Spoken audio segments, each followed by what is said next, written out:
Coach. Para esta temporada te traigo más invitados, más historias, más técnicas y más información que agregue valor a tu vida. Acompáñame, esto va a estar increíble. Hola, qué bueno que estás de nuevo por acá. Muchísimas gracias por estar presente en el último podcast de la temporada. Esta vez con un invitado súper especial. Una persona a quien admiro un montón y quien me ha dado las mejores lecciones de mi vida. Bienvenido, don Jorge Chaverri.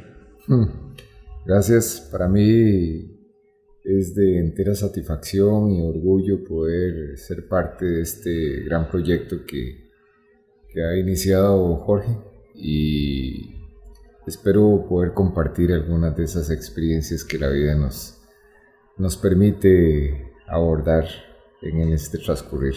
De fijo, y yo sé que va a haber más de una lección que puede llegar a inspirar a más de una persona. Gracias. Yo creo que a mí me interesa empezar por algo que realmente admiro de usted, y es la mentalidad en el deporte. Si bien es cierto, usted no practica el deporte de manera profesional, lo asume como muy pocas personas lo asumen, pero eso no fue así siempre. ¿Qué fue lo que pasó? ¿Cómo llegó al deporte extremo de alguna manera, el deporte de endurance? Claro. Bueno, la vida del deporte es un asunto que trae uno desde pequeño. Siempre me gustó hacer deporte. En la juventud era nadador, pero siempre practiqué todo tipo de deporte, desde el fútbol y básquetbol y béisbol y natación. Me gustó mucho la natación y durante mi adolescencia entrené fuertemente natación, pero después hubo un vacío ahí porque ya se casa uno, vienen los hijos, muchas responsabilidades, y entonces se abandona el deporte. Esto tiene un costo muy alto en la vida de uno porque asume unas responsabilidades laborales y de responsabilidad familiar, y al abandonar el deporte, como muchos deportistas que entrenan fuerte o practican deporte a nivel profesional lo dejan, y la consecuencia es un aumento en el peso y hasta llegar a tener una obesidad bastante importante. Entonces, durante por lo menos 20 años de no practicar deporte y haber estado sumergido en el trabajo y la familia, de pesar 68 kilos, llegué a pesar 125 kilos. Ya eso era una obesidad. Camisas 3XL, pantalones 42 y demás. Un estómago abultado, y eso empezó a traer consecuencias a nivel de salud. Entonces, ya la situación se empezó a poner crítica, empecé a tener problemas en la respiración, a la hora de dormir, tuve apnea del sueño, y los lípidos se empezaron a alterar. ¿Y qué llega a ser ese cambio en la vida de uno? Es un asunto de decisión. Pues yo llego y voy a donde el médico otorrino porque tenía un problema en la respiración. Me hacen los exámenes de rutina para llegar y decirme que tenía que hacerme una cirugía porque tenía una fractura en uno de los tabiques nasales. Pero sucede que cuando me hago los análisis de sangre, pues todos los lípidos salen alterados. Entonces la respuesta del médico fue: no lo puedo operar, los lípidos están alterados y hasta que usted baje de peso. Entonces la manera radical de funcionar a nivel personal es muy binaria, 1-0. O lo hago o no lo hago. Entonces, cuando veo los resultados, le dije a la doctora: no, vamos a programarla, en un mes yo voy a corregir esto y me meto en un régimen estricto. Es un asunto de decisión.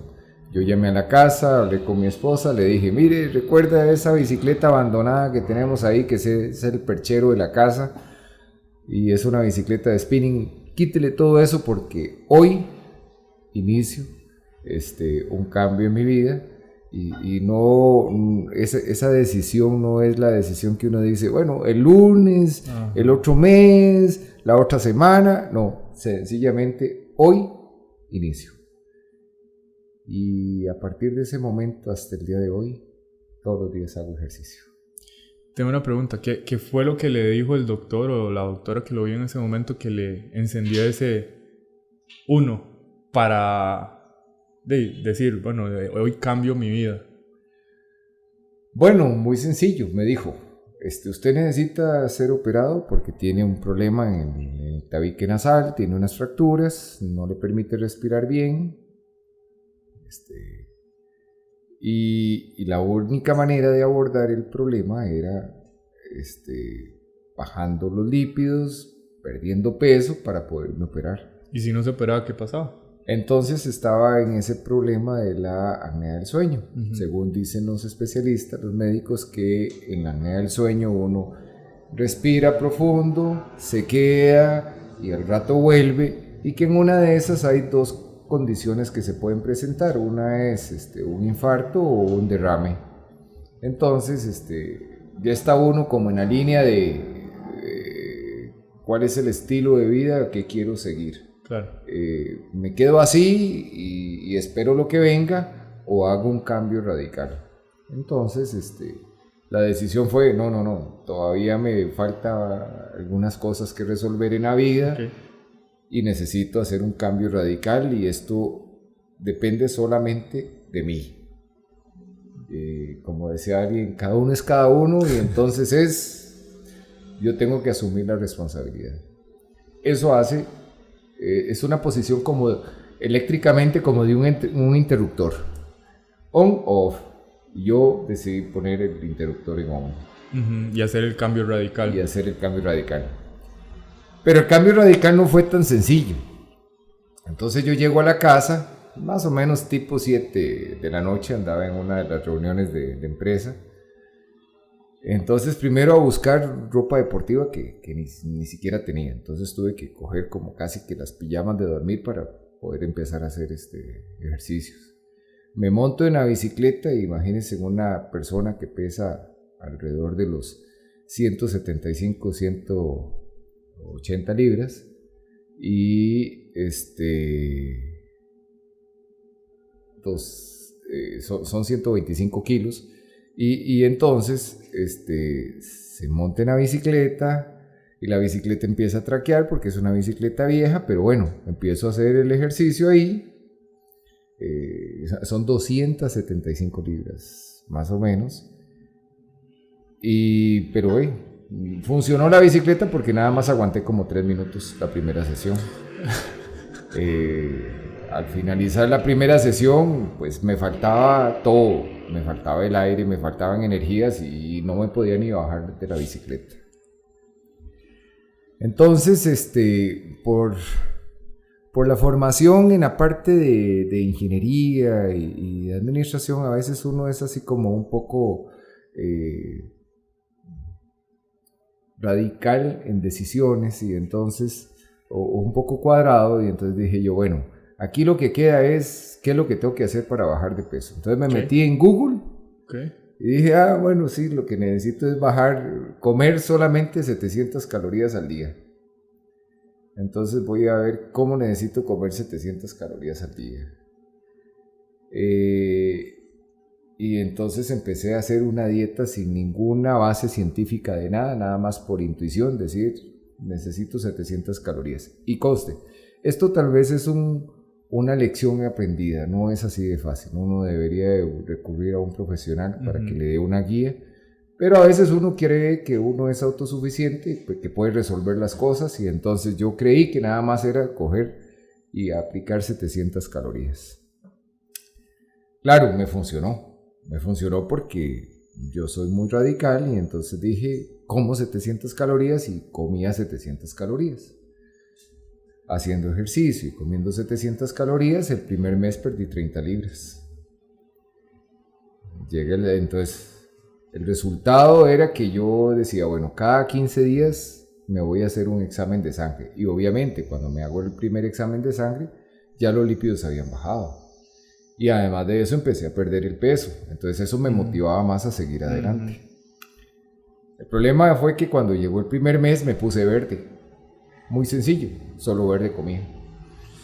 Había hecho un cálculo de esas 700 calorías que fueran verdes.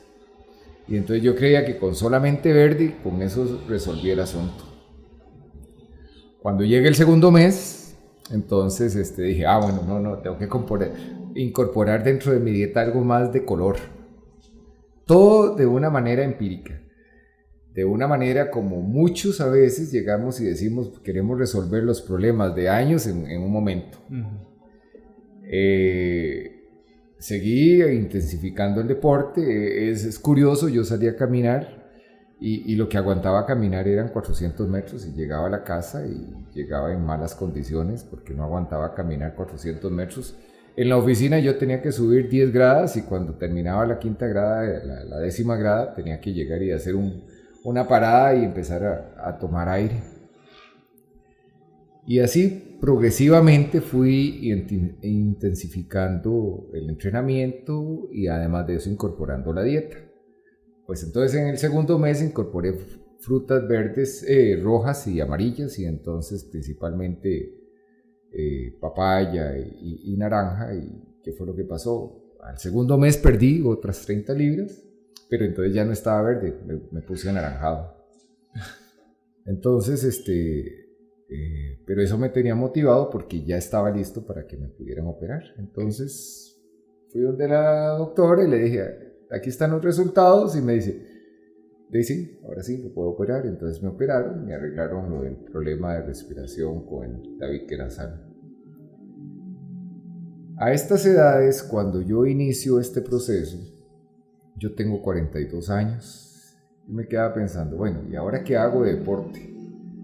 En mi juventud, en mi adolescencia fui nadador, pero ahora ¿qué puedo hacer?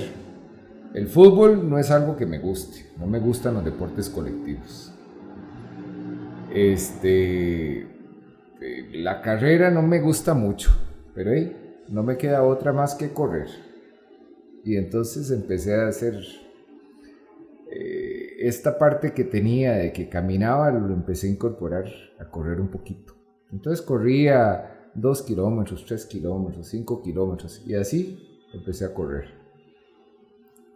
Yo creo que dentro de uno hay como un chip programado de que hay algunas personas que nacemos con esa bondad de tener una inclinación al deporte. Entonces esa inclinación al deporte estamos orientados a hacer deporte. Entonces cuando nos enganchamos ahí, nos es como un poquito más fácil que una persona que nunca ha practicado deporte. Esto es un comentario que también es importante dejar porque hay muchas personas que deciden hacer deporte pero que nunca han hecho deporte y no es lo mismo a una persona que en su pasado, en su vida inicial, sí fue deportista. Hay un cambio importante ahí. Pues bueno, yo tenía esa inclinación a hacer deporte y entonces empecé. Cuando me di cuenta, bueno, ya estaba corriendo 8 y 10 kilómetros y entonces empecé a hacerme, como dicen en el argot del atletismo, me empecé a hacer turnero. Todos los domingos iba a correr las carrerillas de 10 kilómetros. Lo que pasa es de que dentro de mi formación como administrador, yo decía, pero no hay un balance acá entre lo que tengo que invertir, la logística que tengo que movilizar para ir a correr una carrerilla de 10 kilómetros que la corre uno en menos de una hora. Esto es un costo muy alto. El costo-beneficio no me cuadra. Entonces empezamos, yo compartí ahí con ustedes, con mis hijos y mi esposa, y que yo quería algo un poquito más fuerte que correr 10 kilómetros, y entonces ya empezamos a investigar y mi hijo Diego me dijo, bueno, existe una carrera que se va a llamar el Ultra Challenge, y el Ultra Challenge es una carrera de campo traviesa a través de las montañas, es una carrera como de 67 kilómetros, En Costa Rica prácticamente no existían en ese entonces las carreras de campo traviesa. Pues a mí me interesó y entonces decidí inscribirme en esa carrera del Ultra Challenge. Era una carrera que salía ahí de San Antonio de Escazú, iba hasta Puriscal, pasaba por Piedras Negras y llegaba ahí al rodeo en Ciudad Colón. Tengo una pregunta. Para cuando usted decide hacer esa carrera Ultra Challenge de 67 kilómetros, ¿cuánto era lo máximo que había corrido? 10 kilómetros. Era lo más que había corrido y la carrera era de 67 kilómetros. ¿En cuánto tiempo tenía que prepararse para 67 me kilómetros? quedaban como 2 meses para prepararme ¿En para dónde? los 67 kilómetros. Entonces empecé a entrenar un poco más fuerte. Igual empíricamente. Empíricamente. Y es eso que le digo. Uno internamente tiene ese gusanito del deporte extremo, de llegar al límite y demás. Entonces mis papás viven en Grecia y nosotros vivimos en Coronado y entonces lo que dije fue, bueno, muy sencillo, para ir a visitar a mis papás lo que voy a hacer es que voy a correr de Coronado a Grecia. Y entonces corría lo que aguantaba y caminaba el resto, pero llegaba. Pero ¿cómo pasa de 10 kilómetros a eso? Bueno, cuando ya decido, ya mi mentalidad dijo, ya no son 10 kilómetros mi tope. Okay. Mi tope en la cabeza son 70 kilómetros. Okay. Porque yo tengo que entrenar para 70 kilómetros porque voy a correr 67. Cero experiencia en correr en montaña. Recuerdo que hubo unas charlas previas al evento y nos decían qué teníamos que comer o cómo teníamos que comer y todo el asunto, como dándonos una guía, pero completamente empírico toda la situación. Pues bueno, como vivíamos en Coronado también, entonces empecé a correr y ir a Montserrat y me venía de Montserrat eso ya eran 20 y pico. Ya eran 26, 30 kilómetros que corría de montaña. Empecé a ir a Rancho Redondo, Llano Grande y me devolvía y entonces ya eran 40 kilómetros y demás. ¿Cómo se sentía ir rompiendo esos límites? Bueno, alguien decía, ¿cómo corre uno tantos kilómetros y cómo se prepara uno para ser un atleta de deporte extremo? Si hay mucha gente que para correr 42 kilómetros es un proceso muy largo. Y empiezan corriendo 10 y tienen unas rutinas de que corren 21 y casi que en el entrenamiento nunca llegan a correr los 42 kilómetros. Pues bueno, yo empíricamente decía, no, si yo voy a correr 70 kilómetros, yo tengo que entrenar para 70 kilómetros y tengo que llegar a correr 70 kilómetros. Porque pensaba, bueno, yo tengo que aprender a ver cómo me reacciona el cuerpo, cómo reacciona con la comida, qué tengo que comer, qué no tengo que comer, qué me cae bien, qué no me cae bien. Pues empecé así. ¿Y eso implicaba entrenar todos los días? ¿O? Yo soy de los que entreno todos los días y el día de descanso hago deporte. Entreno un descanso activo. Entonces,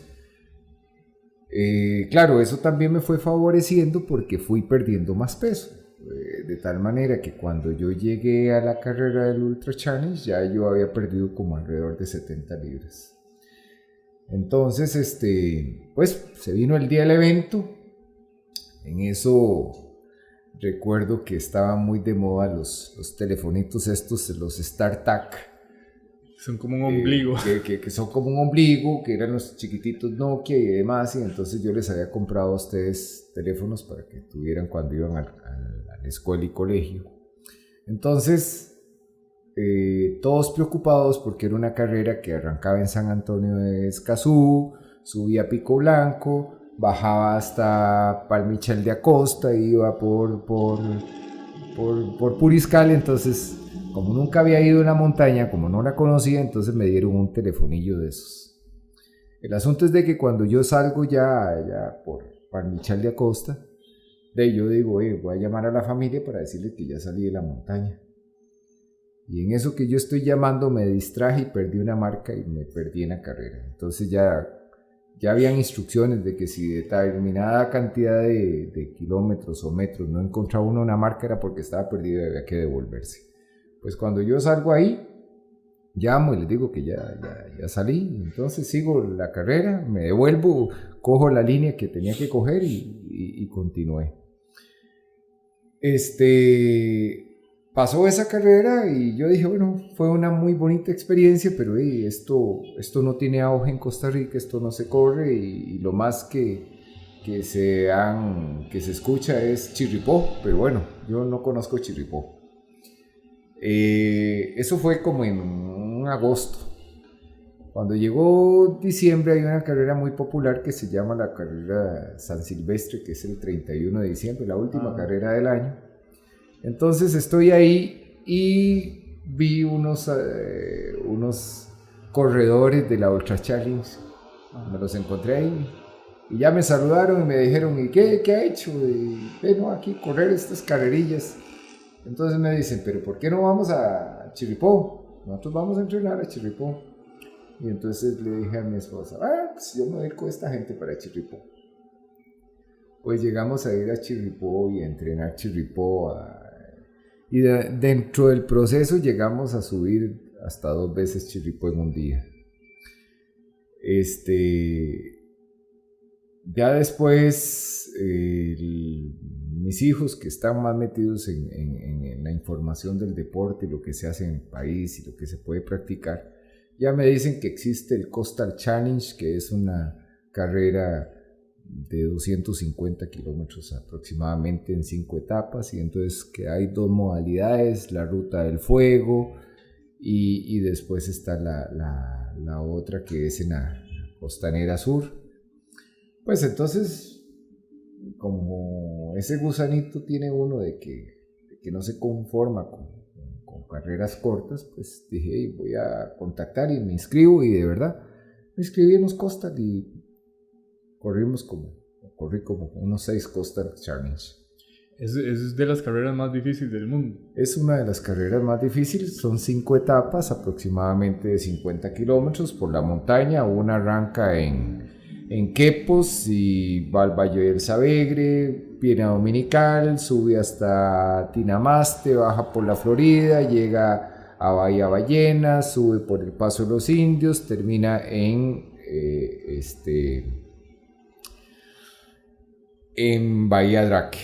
Es una locura, pero la tema de Scott Jurek, que es súper famoso, la claro, en una de las carreras con Scott Jurek corrí y me sentí muy animado porque esa fue una etapa en que salimos de Dominical, subimos por el río Baruch, por dentro del río hasta llegar hasta la catarata de Nauyaca, y hasta ahí iba con Scott. Lo que pasa es que Scott era una máquina de correr y obviamente ahí ya me quedé yo botado, pero sí fue una muy buena experiencia. Tengo una pregunta porque, o sea, yo lo máximo que he corrido son 24 kilómetros y le voy a decir algo, yo no los disfruto.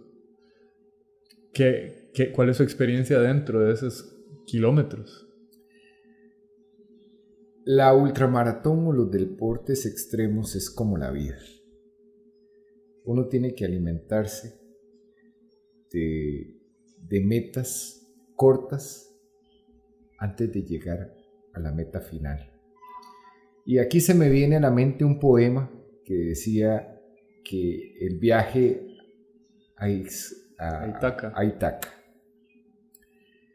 Lo más importante de ir a Ítaca no es Ítaca, es el camino a Ítaca.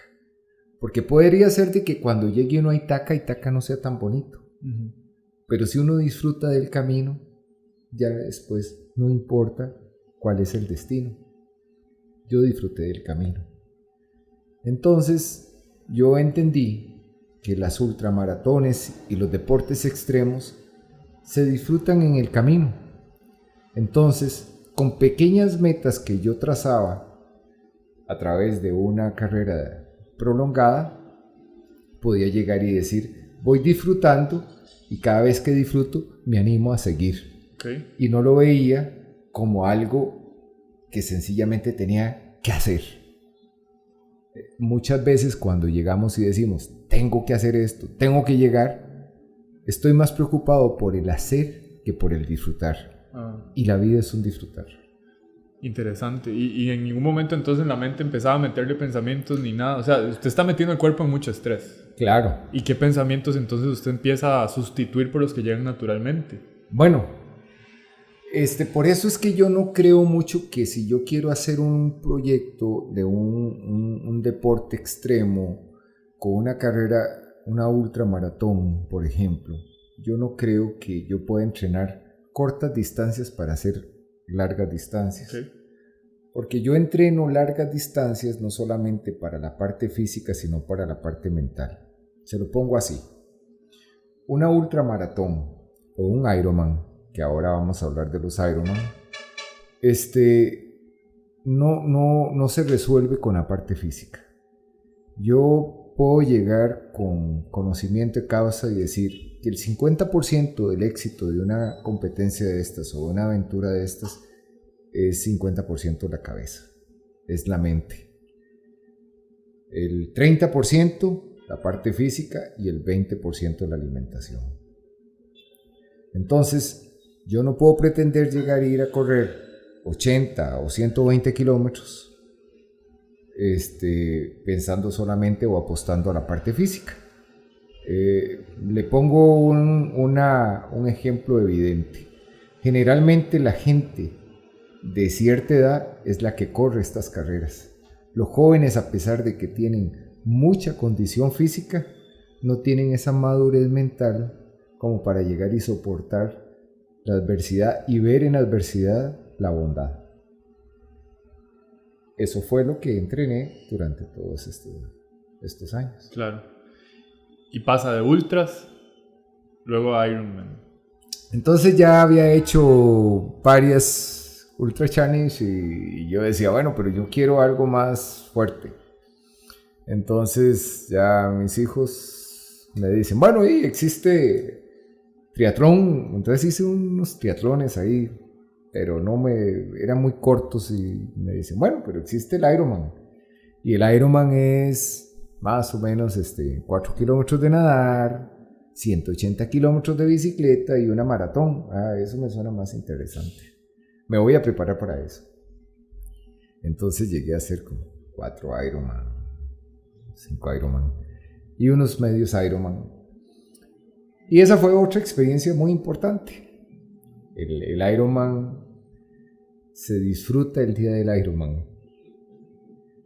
El Ironman se entrena fuertemente en la soledad contra uno mismo y eso va haciendo de uno un carácter muy fuerte y una mente fuerte para llegar y enfrentar esa adversidad. Claro, lo que pasa es que la vida, el transcurrir de la vida no es gratis. Los aciertos o los desaciertos de alguna otra manera uno los va pagando. ¿Y cuáles son los aciertos y cuáles son los desaciertos? Bueno, un descuido en la salud necesariamente va a tener una consecuencia. Claro. El haberme descuidado en la salud, el haberme hecho obeso con 275 libras y demás, pues trajo consecuencias. Aunque yo lograra bajar más de 100 libras, tuve problemas en las rodillas, y las rodillas con deporte extremo y venir de una obesidad, pues se fueron desgastando. Entonces, la última prueba interesante que quería hacer y que me estaba entrenando era el Ultraman, que el Ultraman eran 10 kilómetros de nadar, 450 kilómetros de bicicleta y 80 kilómetros de carrera. Algo que era para muchos una locura. Es una locura. Pero me había entrenado para eso. Claro. Ya por algunas situaciones de la vida, estando ya registrado, inscrito, porque también ahí no a todos aceptan, sino que hay que tener un currículum para que lo acepten, pues algunas situaciones de la vida profesional se me presentaron y no tuve la oportunidad de hacer esa prueba. Pero, sí tuve consecuencias, pues bueno, tuve desgaste, perdí los cartílagos de las rodillas y tuve que abandonar el deporte que practicaba. Ahora, y tal vez aquí me estoy adelantando, pero ahí viene una prueba de vida, porque llega la doctora o el doctor en este caso y le dice, usted prácticamente no va a poder volver a hacer deporte. Es correcto, entonces el médico me dice no puede hacer deporte y además de eso hay que cambiarle las 2 rodillas, necesita prótesis. Entonces ese fue un impacto bastante fuerte. ¿Cómo se sintió cuando recibió esa noticia? Bueno, imagínese que después de practicar uno deporte, aunque no fuera un deportista élite, practicaba deporte con mucha responsabilidad y con mucha dedicación, a llegar y decir usted no puede volver a hacer deporte. Lo más que puede hacer para el resto de su vida y tener calidad de vida es que pueda caminar. Y si puede caminar ya es una ganancia. O sea, le estaba dando esperanzas mínimas inclusive para eso. Inclusive para eso. Entonces visitamos el primer médico, el médico dice hay que cambiar rodillas, visito el segundo médico y me dice hay que cambiar rodillas, visito el tercer médico y hay que cambiar rodillas, y aquí le voy a echar un comercial a Federico Llobet, porque cuando llego donde Federico me dice, dice don Jorge, hay que cambiar rodillas. Y recuerdo que Diego, mi hijo, empezó a buscar rodillas en internet para ver como comprar un repuesto de un carro. Y porque él me decía, bueno, pero papá, no se desanime, ahora hay rodillas para deportistas muy buenas y que pueden seguir practicando deporte. Y esto también es otra enseñanza de vida. No es así de sencillo.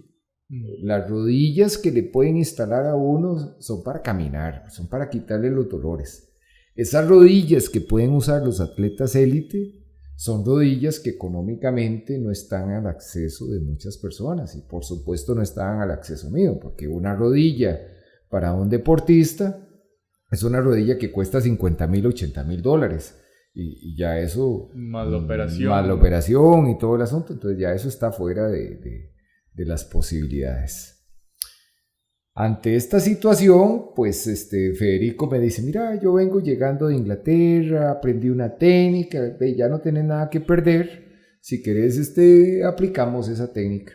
Entonces yo le dije, bueno, experimentar ya, experimentemos. Y entonces me hizo una intervención que era provocarme una lesión controlada. Esto no iba a regenerar el cartílago ya no lo tenía, pero ya no me quedé sin caminar, no podía caminar ni 300 metros, me había quedado sin caminar. Se le trababa la rodilla, sí, y era un dolor terrible. Él me hace esta intervención, me produce esta lesión controlada, y entonces lo que pasa en los huesos, según me dice él, es que se hace como un callo, entonces yo ya no siento ese dolor, pero también el choque de los 2 huesos no permite que se pulvericen y pueda caminar. Entonces me dice, bueno, ahora el paso que sigue es que aprenda a caminar sin apoyarse en las rodillas, y entonces duré como 6 meses aprendiendo a caminar sin apoyarme en las rodillas, usando el tren delantero del pie y soportándome a nivel muscular. Y eso al principio fue muy difícil, pero ya después se me convirtió en parte de la vida y entonces ahora sencillamente fue un cambio de hábito. Él me dijo, si usted aprende a hacer esto, usted no va a poner el peso en la rodilla, le van a aguantar más, y cada año que aguanten es un año menos que usted tiene que tener las prótesis. Y todo eso es ganancia, porque las prótesis no le van a resolver más que poder caminar y no tener dolor. Pues empecé así. Entonces ya vi que podía empezar a hacer algo de deporte. Entonces, después de que uno prueba el deporte, yo no sé si será como una droga, porque como se segregan tantas endorfinas y demás, pues es un asunto de placer y de necesidad.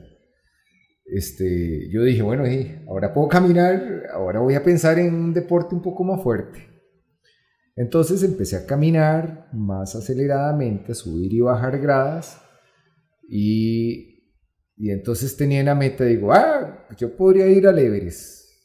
Entonces me dijo Diego, sí, usted puede ir al Everest, pero usted tiene que ir por etapas. Entonces ya yo había subido el Santa Isabel en Colombia, había subido el Nevado del Riz, había subido el Tunupa.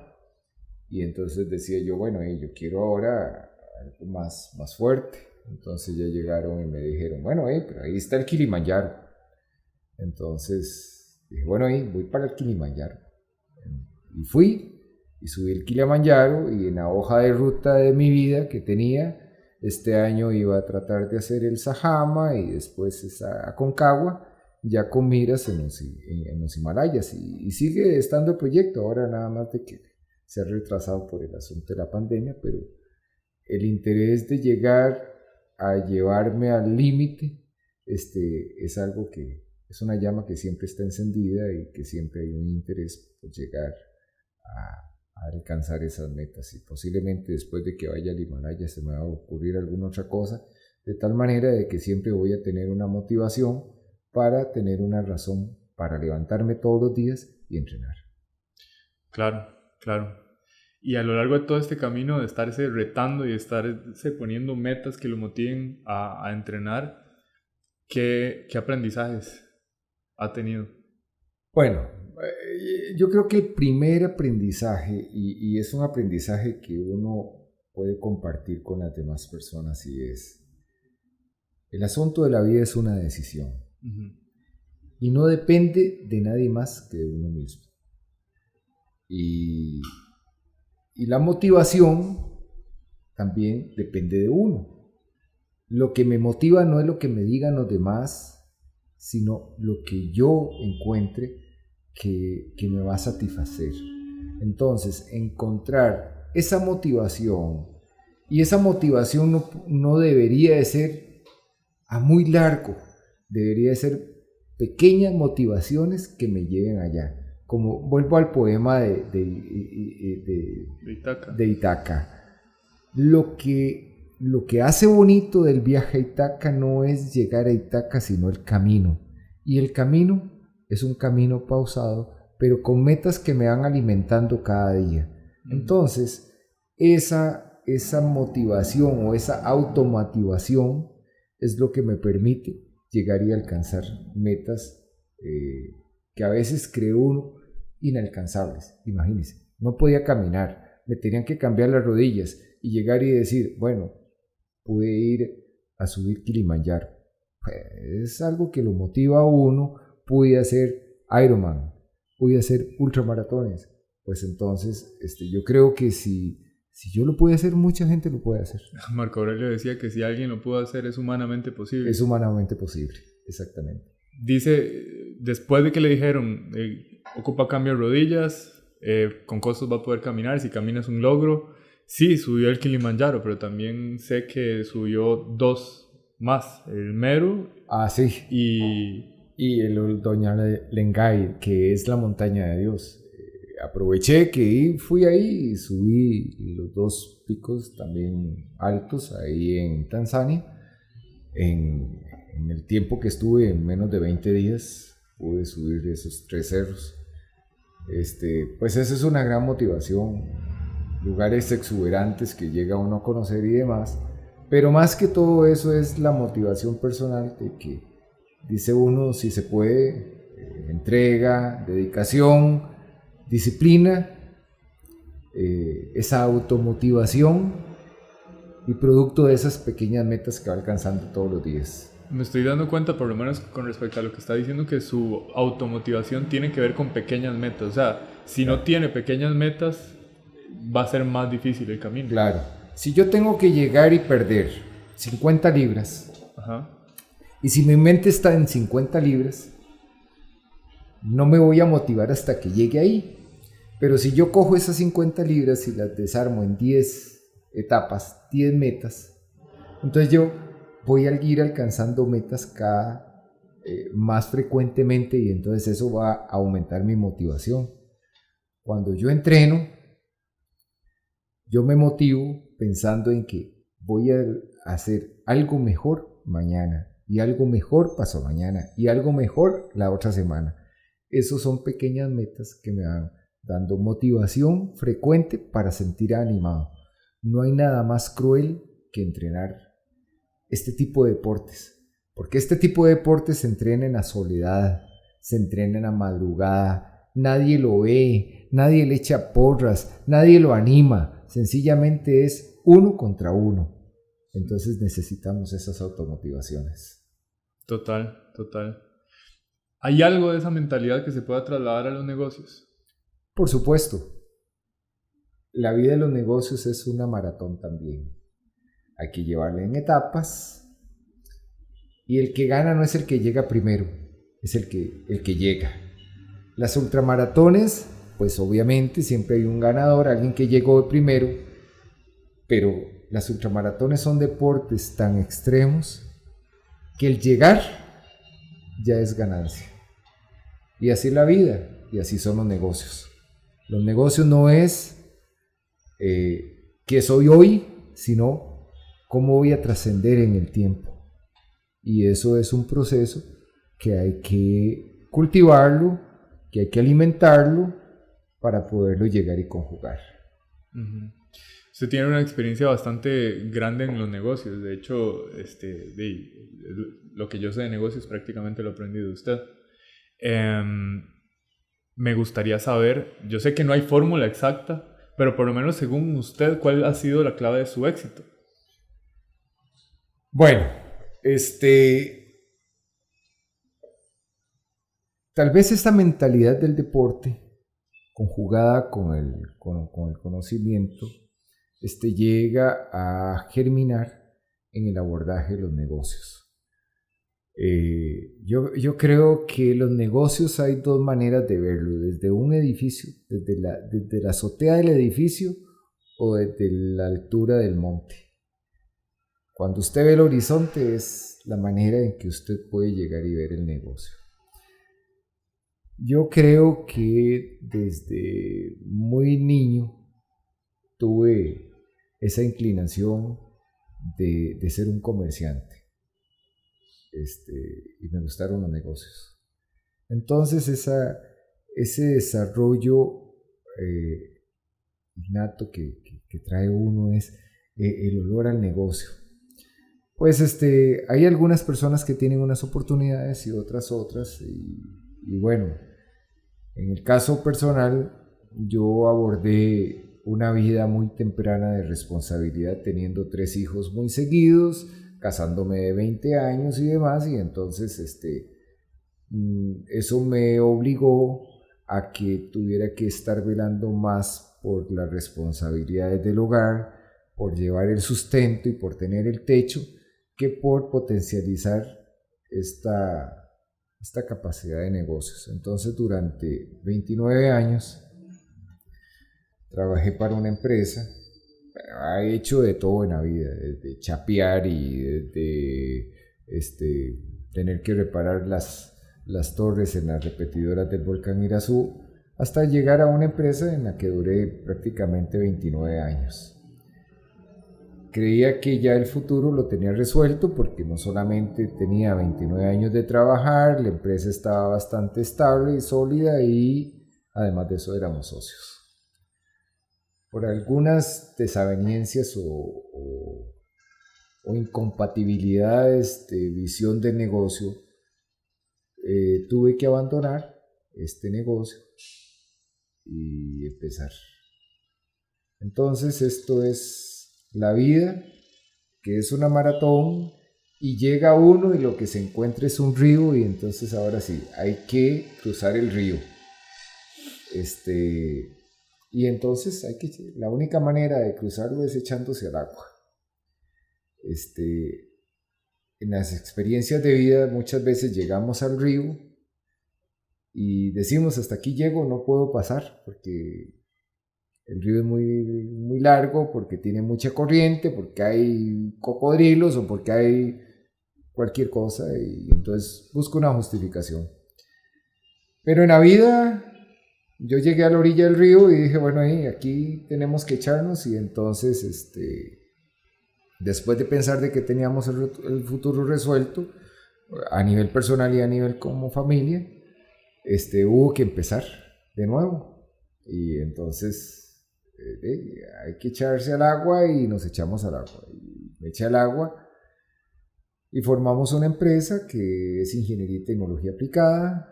Ya tiene 6 años de estar operando, y es una empresa que es injusto decir que en la vida uno arranca de cero. porque nadie arranca de cero.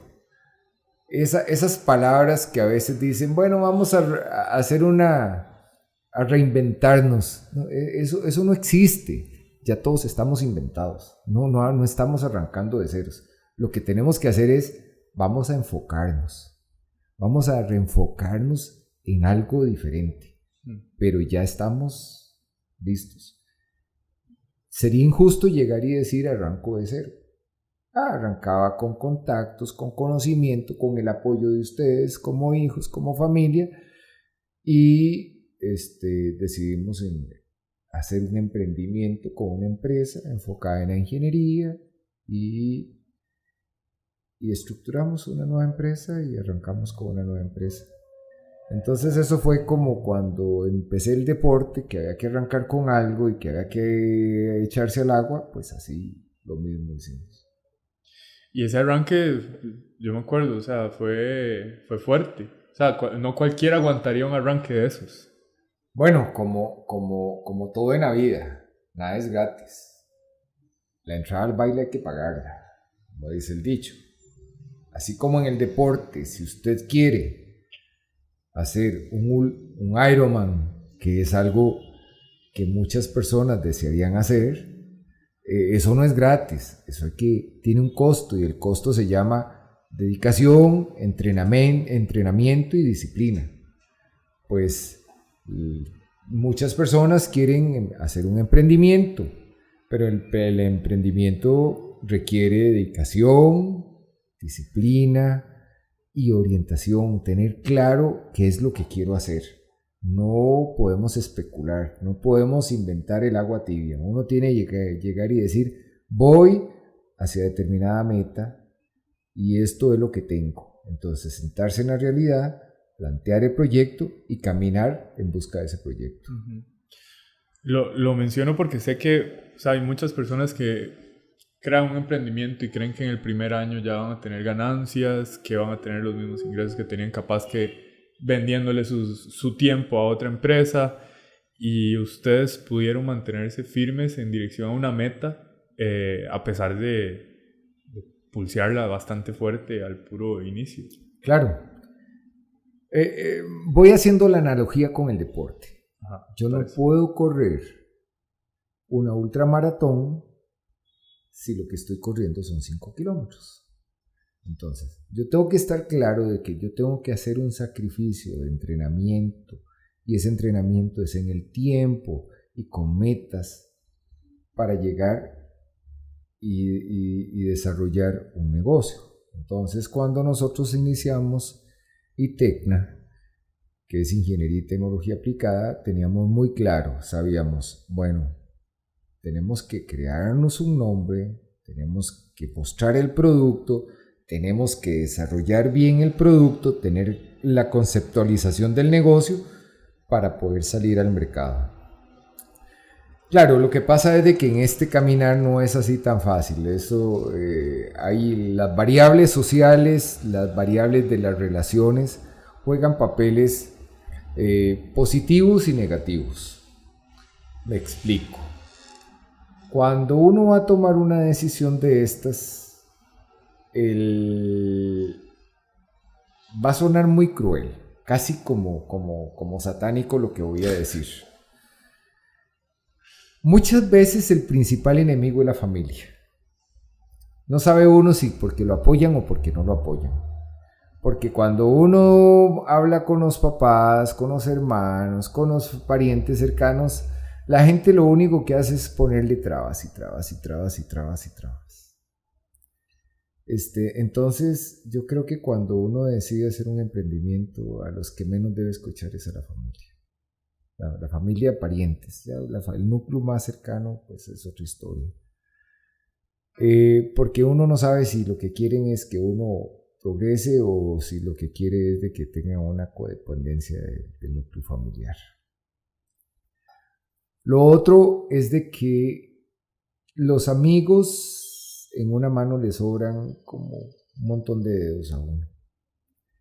Porque cuando uno va a hacer un emprendimiento aparecen muchos amigos y contactos y conocidos y sí, échese, tírese al río, que cuando esté en el río yo le tiro una cuerda. Y cuando está uno en el río, mentira que recibió ninguna cuerda. Cada uno es cada uno. Y estando ahí en el río, pues ya pasaron los primeros meses y entonces todos esos amigos que decían, tírese el agua, yo le ayudo, entonces ya lo llamaba, que si me daban una oportunidad y no habían oportunidades, no querían arriesgar nada y entonces todas esas oportunidades con las que uno creyó que podía contar, pues no se dieron. Entonces, experiencia de vida es nunca cuente con nada. Cuando usted esté ahí, usted tiene que resolver y no cree expectativas sobre lo que los amigos le puedan decir de que cuando esté ahí le va a tender la mano. Pues entonces yo diría que tenemos el primer círculo, los parientes, y después el segundo círculo que son los amigos, y después hay un círculo que son gente conocida. Amistades o gente, contactos. Entonces llegué ahí y ahí empecé a tener un poco más de eco cuando llegué y dije, bueno, ya había invertido en los equipos, ya tenemos una pequeña infraestructura y demás, como el señor que vende quesos, si no le da un pedacito para que pruebe no sabe a qué sabe el queso. Entonces yo dije, bueno, aquí todos los equipos, empezaré a hacer trabajos gratis como que si me hubieran contratado. Entonces hice esos contactos, les pedí que me dieran posibilidades de hacerles diagnósticos, evaluaciones y demás sin ningún costo y nosotros entregamos resultados.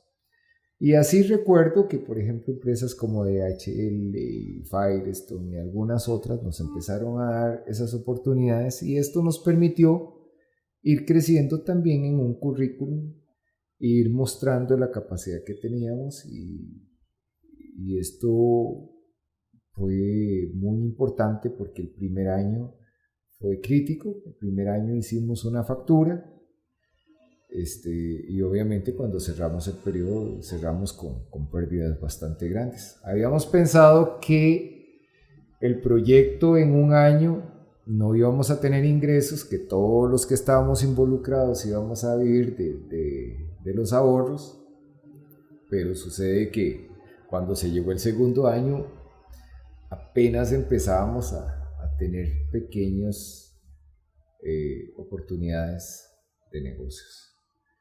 Entonces el primer año hicimos una factura. Hoy en día somos una empresa que a nivel de zona, pues estamos ya como uno de los contribuyentes importantes y demás. Y damos trabajo a 21 personas. De manera directa. De manera directa y de manera indirecta a mucha gente. Y atendemos las principales industrias del país y las principales zonas francas. Y estamos desarrollando el proyecto de ciudades inteligentes en Guanacaste, San Carlos, Salcedo y la zona de Los Santos. Es un proyecto muy ambicioso. Podríamos decir de que hemos alcanzado alrededor de un 40% del desarrollo del proyecto y increíblemente estas ciudades rurales están dando pasos muy importantes en la conversión a la ciudad inteligente. De esto que me contó, estamos hablando de que el primer año lo que hicieron fue una factura, que tenían planeado que en el primer año eso iba a ser así, o sea, ustedes iban a vivir de los ahorros. Lo que no esperaban fuera que fuera similar en el segundo año. Y eso me parece un logro muy importante a nivel de liderazgo. ¿Cómo hace usted para mantener un equipo en dirección a una meta pasando por una situación así? Como en el deporte, para seguir la misma analogía. Pequeñas metas nos animan y nos motivan a llegar a una gran meta. El darnos cuenta de que si efectivamente económicamente era difícil, teníamos una motivación muy grande en ver que habían empresas importantes que nos estaban dando la oportunidad de trabajar. Sin que mediara la parte económica, pero nos estaban dando la oportunidad de trabajar. Que habían otras empresas que nos estaban ya tomando en cuenta para ofertar. yo recuerdo que el planteamiento de nosotros, bueno, y recuerdo y es parte de nuestro planteamiento.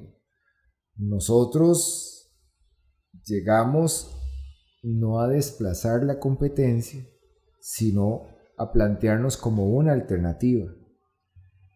Lo que pasa es de que una vez que nos probaron, se dieron cuenta que el producto que recibieron es bueno y entonces ya no fuimos una alternativa, sino que fuimos la propuesta importante.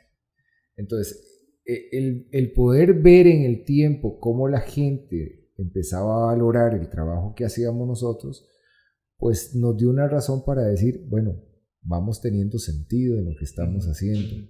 Es cuestión de tiempo y efectivamente, cuestión de tiempo, la cantidad de trabajo se empezó a disparar en 3 meses. Hasta la fecha hemos tenido muchísimo trabajo.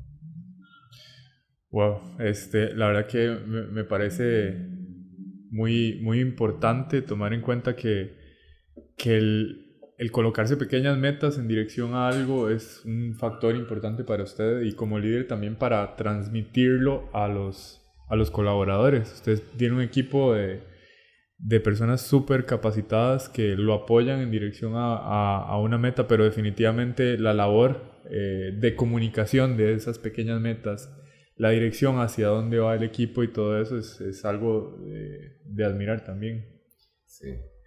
Sí, yo creo que los errores a veces que cometemos nosotros los seres humanos es querer resolver las cosas llegando a una meta inmediata. Uh-huh. Y eso lo único que causa es frustración. Uh-huh. Y es una barrera muy grande porque mentalmente es muy difícil romper eso de llegar y querer. Yo quiero ya el próximo mes querer una maratón. No se puede. Hay que prepararse, hay que acondicionar el cuerpo, hay que saber cómo alimentarse para poder llegar a tener una oportunidad de estas. Entonces yo creo que la vida es un proceso, pero que ese proceso se hace más fácil o más llevadero cuando uno incorpora premios en el camino. Estas pequeñas metas son los premios que uno va incorporando en el camino. Yo creo que hasta los animales que no tienen esa razonabilidad que tenemos nosotros, cuando ves que en un circo o en un show animan a un animal para que haga una cosa, que hagan a otra, cada acción tiene un premiecito. Uh-huh, uh-huh. Así es el ser humano. Sí. Somos un animal con razonamiento, pero pequeños premios nos motivan a seguir las acciones. Totalmente. Bueno, le agradezco mucho todas las historias que ha contado. Yo sé que es un resumen de todo lo que pudo haber existido aquí, pero yo creo que la gente se puede llevar una idea muy clara de cuál es su mentalidad con respecto no solamente al deporte, sino también a los negocios y a la vida en general. La clave está en las pequeñas metas, en el proceso. Claro. El destino no es tan importante como el crecimiento y poder utilizar esa capacidad de ser humano en nuestra máxima expresión al final de cuentas. Claro. Y si bien es cierto no hay una fórmula, cada quien puede encontrar la suya. La verdad que a mí me sorprende que pasara de 10 kilómetros a 67 en 2 meses, que después de que el doctor le dijera no puede caminar, usted dijera voy a caminar y luego terminar haciendo 3 montañas en África. Eso dice mucho de la calidad de sus pensamientos y su mentalidad con respecto a lo que hace y la vida. Sí. Yo quiero reafirmar esto de que lo más importante en la vida no es el destino, es disfrutar todos los días lo que uno hace. Eso lo alimenta y esas son las pequeñas metas que nos dan una razón y una motivación para seguir cada día en adelante. Es lo que hay. La vida es aquí y ahora, no en el destino. Es correcto. Totalmente. Muchísimas gracias y ya saben que estamos diseñados para el éxito. esto estuvo increíble, ¿verdad? Si encontraste algo que te gustara, compartilo. Si crees que le podría ayudar a alguien más, dale, compartilo. Así me ayudas a cumplir con mi propósito de vida, que es ayudar a la mayor cantidad de personas a alcanzar su máximo rendimiento. Encontrame en las redes sociales como The Mind Coach CR.